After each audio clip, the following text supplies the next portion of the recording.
बताते हैं कि नॉर्वे की पुलिस ने पाकिस्तान को लेकर क्या खुलासा किया है और क्या एडवाइजरी जारी की है। तो इस बात को आप ऐसे समझिए, नॉर्वे पुलिस में यह कहा गया है कि नॉर्वे पुलिस ने पाकिस्तान को सबसे बड़ा खतरा यहां पर बताया है। नॉर्वे की राष्ट्रीय सुरक्षा के लिए पाकिस्तान एक बहुत बड़ा खतरा है, यह कहा गया है।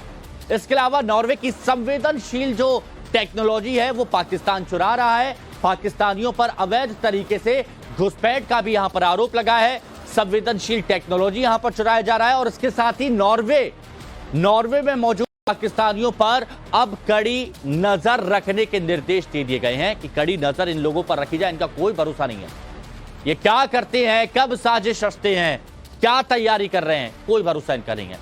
अब चलिए आपको यह भी बताते हैं नॉर्वे में पाकिस्तान की टारगेट पर कौन कौन रहता है। पुलिस ने इस बात को लेकर क्या खुलासा किया है, तो इस बात को आप ऐसे समझिए।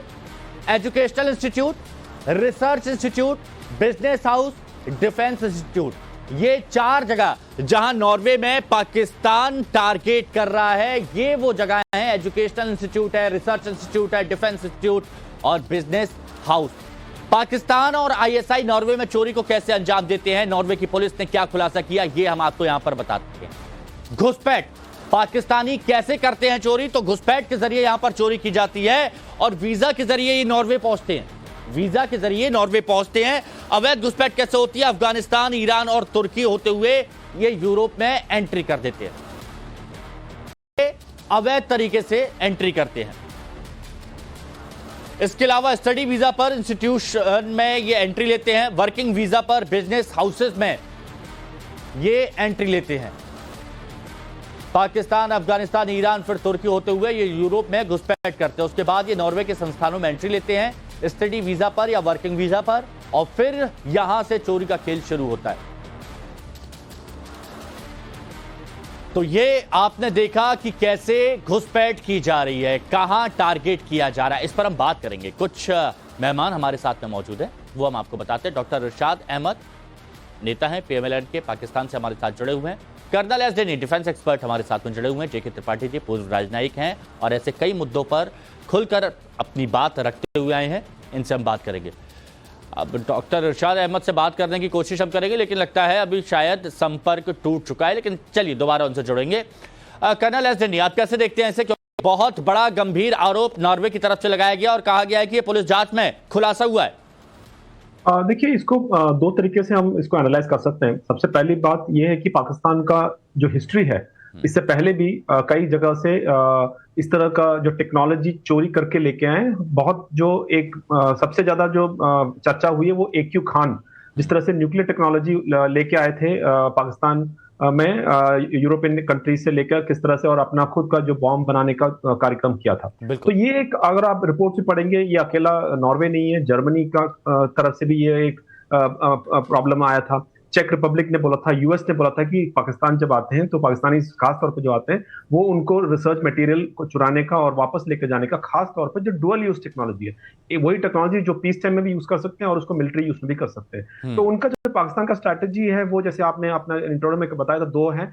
एक अपने स्टूडेंट की तरफ से कि पढ़ाई करने के लिए, रिसर्च करने, और दूसरी तरीका है गरीब हटाने के लिए, मतलब इस टेक्नोलॉजी से हम गरीबी हटाना चाहते हैं करके, उस हिसाब से लोग वहां से टेक्नोलॉजी लेकर आते हैं और उसी को मिलिट्री यूसेज में लेके आते हैं। दूसरी चीज, अहम चीज, जो एक और चीज जो हमें मिस नहीं करना चाहिए, वो ये है, ये जो यूरोपियन कंट्रीज में से बहुत सारे कंट्रीज ऐसे हैं जो कि चाइना को अपना जो है एक एडवर्सरी मानते हैं, और पाकिस्तान और चाइना के बीच में एक जो संबंध बहुत क्लोज है। तो चाइना जहां पर डायरेक्टली इन्फ्लुएंस नहीं कर सकते, वहां से पाकिस्तान के थ्रू इस टेक्नोलॉजी को लेके आने की एक कोशिश देखी गई है। तो अगर जो टेक्नोलॉजी चाइना चाहता है वो पाकिस्तान के थ्रू वो लेकर आने का एक प्लान है, और एक वो साजिश हमने कई अच्छा कर्नल डेनी, इस पर जरा मैं बात कर लेता हूं, क्योंकि हमारे साथ में पाकिस्तान से जुड़े हुए हैं डॉक्टर इरशाद अहमद साहब। डॉक्टर अहमद साहब, देखिए अभी तक तो जो पड़ोसी मुल्क थे वो परेशान होते थे, लेकिन अब देखिए नॉर्वे कह रहा है कि पाकिस्तान हमारे लिए सबसे बड़ा खतरा है और ये जांच में सामने आ गया।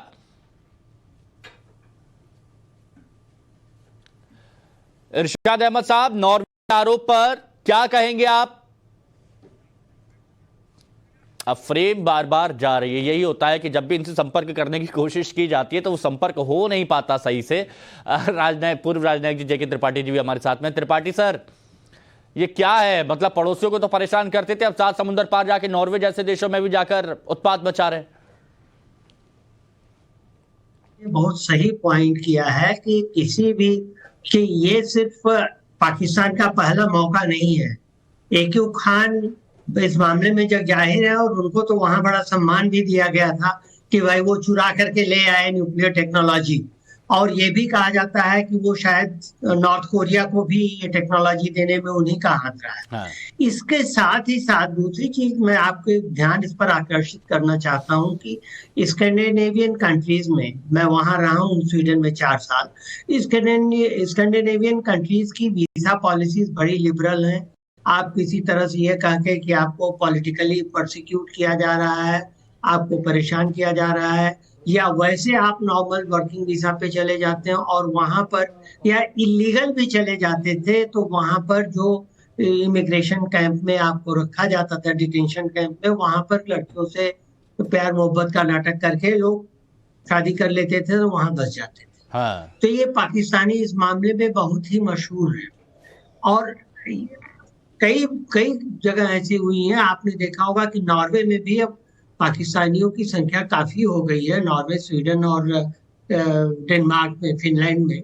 तो ये परेशानी तो ये करते हैं, और इनका एक ही एम, जैसे कि कर्नल दिल्ली ने कहा, सही है कि ये रहता है कि अपने लिए या चीन के लिए या किसी और थर्ड कंट्रीज के लिए भी ये चोरी करना इनकी सिफत रही है, और इसमें इनकी एडमिनिस्ट्रेशन, इनका एस्टेब्लिशमेंट पूरी तरह से मदद करता रहा है। और ये पहली बार नहीं है। आपने देखा जर्मनी में भी पहले जर्मनी ने भी ऐसा आरोप लगाया था, बीच में ये भी लगा कि और तो और मुस्लिम कंट्रीज, मैं ओमान में रहा हूँ, ओमान में वहाँ के होम मिनिस्टर ने मुझे साफ कहा कि पाकिस्तानी यहाँ, आपके लोग तो यहाँ वैलिड वीजा से आते हैं, पाकिस्तानी यहाँ बोट में भर के आते हैं और हम पकड़ के उनको वापस भेज देते हैं। तो मुस्लिम कंट्रीज में भी पाकिस्तान की स्टैंडिंग कोई अच्छी नहीं रही है, जब भले ठीक है त्रिपाठी जी, देखिए आप ओमान में भी ये बात हुई है कि पाकिस्तानी आते हैं, इस तरह की हरकत करते हैं, हम उनको वापस भेज देते हैं। डॉक्टर इरशाद अहमद क्या कहेंगे? बहुत से आरोप लगते हैं, ओमान से भी आरोप लगते हैं, उसके बाद ये नॉर्वे से भी बड़े गंभीर आरोप। बहुत शुक्रिया जी। मैं ये कहूंगा कि जहां गुर्बत होती है, जो भी कोई मुल्क होता है, जो गरीब लोग होते हैं, अगर कोई बोट से या नाजायज तरीके से जाता है तो चोरी छुपे जाते हैं, लोगों को पकड़ा भी जाता है, दरियाओं में, समंदर में, जहां जहां से उनको रास्ते नजर आते हैं वो जाने की कोशिश करते हैं, लेकिन हमारे लॉ एनफोर्सेस एजेंसीज उनको पकड़ती हैं। लेकिन कुछ लोग ऐसे चोरी के रास्तों से निकल जाते हैं, वो आपके हिंदुस्तान से भी जाते हैं, जहां जिस मुल्क में गुर्बत होती है वहां के गरीब लोग जाते जरूर हैं ऐसे। अरे लेकिन नॉर्वे पुलिस कह रही है कि स्टडी वीजा पर इंस्टीट्यूशन में एंट्री करते हैं, वहां से रिसर्च चोरी करते हैं, बिजनेस वीजा से जाके जो बिजनेस हाउस होते हैं वहां पर जाके रिसर्च चोरी करते हैं। आपको मैं बता रहा हूं कि मेरी बात सुन लें, आपने सवाल किया, जवाब ले लें। मैं ये कहता हूं कि जो स्टूडेंट वीजे पे जाते हैं वो काबिल बच्चे ही होते हैं जिनको यूनिवर्सिटीज में दाखिले मिलते हैं, और अगर वो अपने काबिलियत के जोर पे अगर कुछ सीखते हैं और अपने मुल्क में आकर के सिखाते हैं, इसको चोरी नहीं कहते हैं, इसको काबिलियत कहते हैं।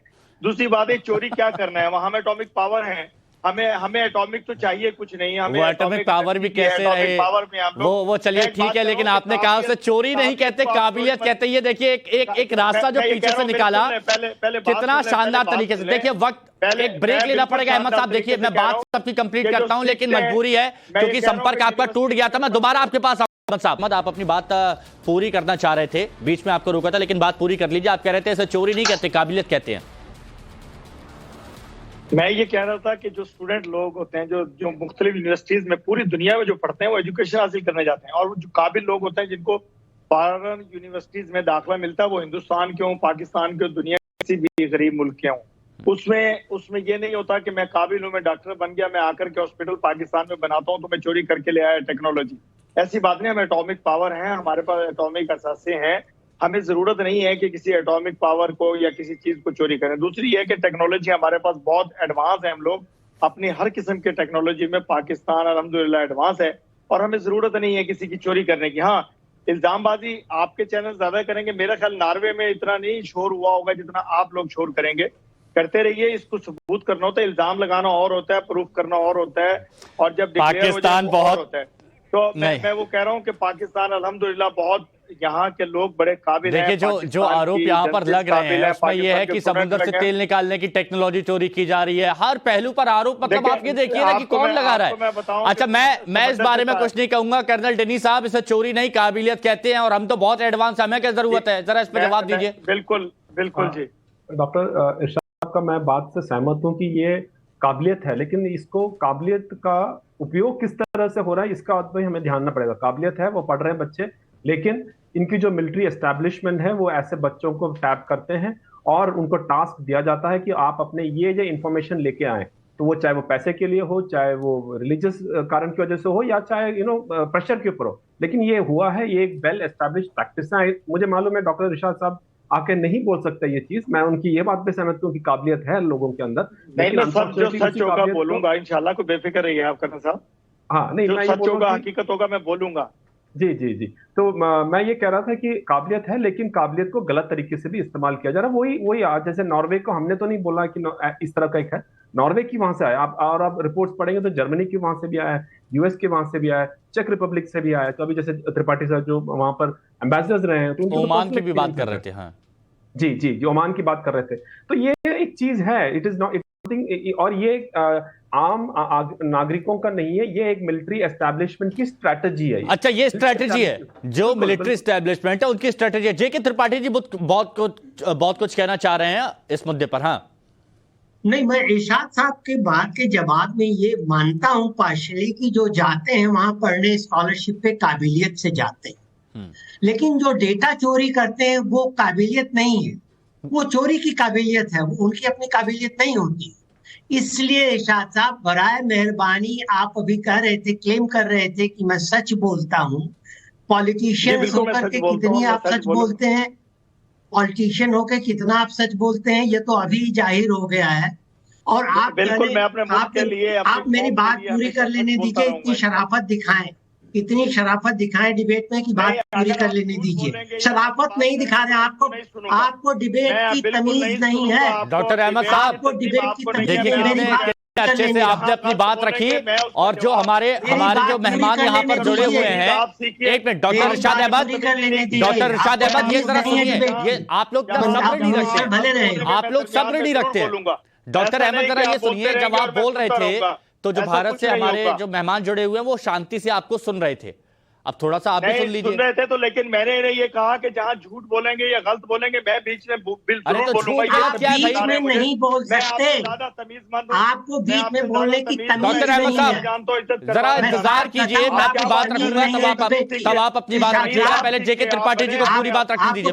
नहीं बातचीत करने की, सॉरी, बातचीत करने का एक सलीका होता है। पहले जो बोल रहा है उसकी बात सुन लीजिए, तब बोलिए। वो होती है इतना आप तब मैं बोलूंगा। मैंने आपको कहा कि मैं जो बोलूंगा अपने मुल्क के लिए बोलूंगा, अपनी कौम के लिए बोलूंगा। तो अपने मुल्क के लिए बोलिएगा, लेकिन वक्त आएगा तब बोलिएगा। बीच में मत बोलिए। ऐसे कौन सी बात है? इतनी शराफत दिखाइए, इतनी तमीज दिखाइए। त्रिपाठी जी अपनी बात कंप्लीट कीजिए। मैंने आपसे कौन सी बदतमीजी की है? अरे कैसे कंप्लीट करूँ? बदतमीजी से बात कर रहे हैं, बीच में ये शराफत नहीं है इनमें बात करने की। बदतमीजी कर रहे हैं। नहीं, डॉक्टर अहमद साहब सुनिए, डॉक्टर अहमद साहब, सबसे बड़ी बात कि भारत में हर कोई किसी की बात सुनता है, हर किसी को अपनी बात रखने का अधिकार होता है। हमने आपकी बात सुनी और सबने संयम से सुनी, किसी ने बीच में आपको रोका नहीं, किसी ने बीच में आपको टोका नहीं, लेकिन अब आपको भी सुनना होगा, आपको भी सुनना होगा। मैंने उनको रोका है ना टोका। जैसे आप चीन की सुनते हैं ना, जैसे आप चीन की सुनते हैं ना, जैसे आप अमेरिका की सुनते हैं ना, ऐसे सुन लीजिए।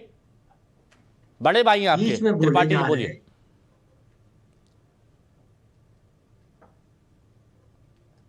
चलिए, मेरे ख्याल से वो नहीं सुन रहे वो बोलिए।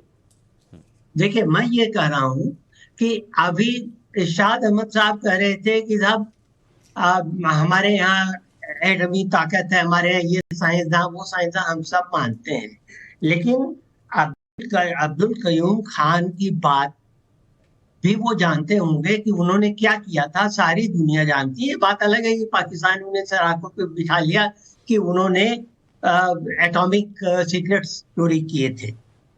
तो ये चीज जो है, ये अगर इसको एक्सेप्ट कर लेंगे कि भाई हमारे लोगों से गलती हो गई तो बुरा नहीं, वो और अच्छा होता है कि भाई आप यहाँ से गलती हुई, आप मान गए और आगे से आप नहीं ऐसा करेंगे। लेकिन पता नहीं क्यों ऐसा नहीं किया जाता है। बस मुझे इतना ही बोलना था। ठीक है। हाँ अहमद साहब, गलती होती है तो मान लिया कीजिए, उसमें क्या बड़प्पन है ये तो। नहीं, हम तो जो गलती होगी तो मानेंगे ना, जो अगर कोई गलत इल्जाम लगाएगा उसको हम नहीं मानेंगे। और दूसरी बात, ये अब्दुल कदीर खान साहब की बात कर रहे हैं, आप अपनी पैदाइश से पहले की बात मत कीजिए, आज की बात कीजिए। जो नॉर्वे की बात हो रही है, ओमान की बात हो रही है, उसकी बात कीजिए। आप गड़े मुर्दे उखाड़ना छोड़ते नहीं है, क्योंकि पता नहीं क्या। अच्छा, वो गड़े मुर्दे जब उखड़ते हैं तो तकलीफ होती है क्या? पाकिस्तान के मुखालफत में इस हद तक आप लोग चले जाते हैं कि मुझे मालूम नहीं कि क्यों हमने आपका बिगाड़ा। मुझे ये बताइए, मुझे ये बताइए, हम लोग तो पड़ोसी मुल्कों से अपने अच्छे संबंध रखना चाहते हैं, लेकिन आप खुद सोचिए ना कि हर देश यहाँ पर पाकिस्तान, हर देश यहाँ पर पाकिस्तान को लेकर क्यों कहता है कि भाई साजिश रची जा रही है, खतरा है? कुछ तो वजह होगी। नहीं है, देखे साजिश रजी हो जाती है, जैसे कि आप साजिश रच रहे हैं कश्मीर में, आप ढा रहे हैं कश्मीर में। हमें ये बताइए कि कश्मीर में देख लीजिए क्या हो रहा है, काया पलट हो गया कश्मीर का। कब्रें बनाई, कहां हमने लोगों को मारा, कहां हमने ज्यादती की, कहां हमने जुल्म किया। मुझे सिर्फ एक निशान दे दीजिए पाकिस्तान का जहां हमने लोगों की इज्तमाही कब्रें बनाई हो, अच्छा, लोगों को ठीक है, इसमें लोगों से जुल्म किया। जेके त्रिपाठी जी काफी हैं, जेके त्रिपाठी जी बहुत अच्छे से अपनी बात रखेंगे। आपने बोला ना, आपने कुछ पूछा तो उसका जवाब ले लीजिए, है ना? बिल्कुल जवाब, मैं बिल्कुल जवाब लूंगा, और उसका जवाब मेरा भी सुनिएगा आप। मुझे त्रिपाठी साहब से जवाब दे दें आप लेकर के, फिर मुझे सुनिएगा, मुझे टाइम जरूर दीजिएगा। एक मिनट। हाँ त्रिपाठी जी। इरशाद अहमद साहब से मैं ये पूछना चाहता हूँ कि अगर वो कहते हैं कि कश्मीर में हमने लोगों को मारा, कब्रें बनाई, ये किया, वो किया, ब्ला ब्ला तमाम चीजें करते हैं, वो मुझे बराए मेहरबानी ये बताएं कि जिस चीज को आप आजाद कश्मीर कहते हैं वो किससे आजाद है? आपका तो वो गुलाम है। और वहां क्या हो रहा है? आए दिन तो वहां पर प्रदर्शन हो रहे हैं, धरने दिए जा रहे हैं, आए दिन तो एंटी पाकिस्तान नारे लग रहे हैं। वहां के लोग बड़े जन्नत में रह रहे हैं आपके ख्याल से? अगर ऐसी जन्नत आप बना रहे हैं तो आपको मुबारक। चले मुझे सुनिए कि आजाद कश्मीर आजाद है, वहां का वजीर आजम आजाद है, वहां का सदर आजाद है, वहां के वो छोड़िए। अच्छा ये बताइए, नॉर्वे गलत बोल रहा है क्या? मुझे चलिए ये तो बात हो गई। देखिए इस पर तो आप देखिए, कश्मीर तो भारत का अभिन्न अंग है। सुनिए, कश्मीर तो भारत का अभिन्न अंग है, इस पर तो चर्चा की कोई बात ही नहीं उठती। मुझे अहमद साहब ये बता दीजिए, जो नॉर्वे आरोप लगा रहा है, क्या वो गलत है या सही है? पहले मुझे पूरा सुनिए, त्रिपाठी साहब का नॉर्वे पर अपनी बात रखिएगा। कश्मीर पर जितनी चर्चा होनी थी हो गई, अब कश्मीर पर हम नहीं सुनेंगे कुछ। बताइए। नहीं, मैंने इतनी बात आपकी सुनी है तो आप मेरा जवाब क्यों नहीं लेंगे मुझसे? मैं ये कह रहा हूं कि चलें जी, आपकी बात की तरफ आ जाते हैं। अगर नॉर्वे से कोई बात आई है, किसी ने की है, उनकी हुकूमत लेवल पे की, अभी तक नहीं की गई। अगर की जाएगी तो उसका प्रूफ होगा और उसका हम जवाब जरूर मेरी गवर्नमेंट लेवल पे देंगे। मैं बैठ के जवाब देने वाला नहीं हूँ।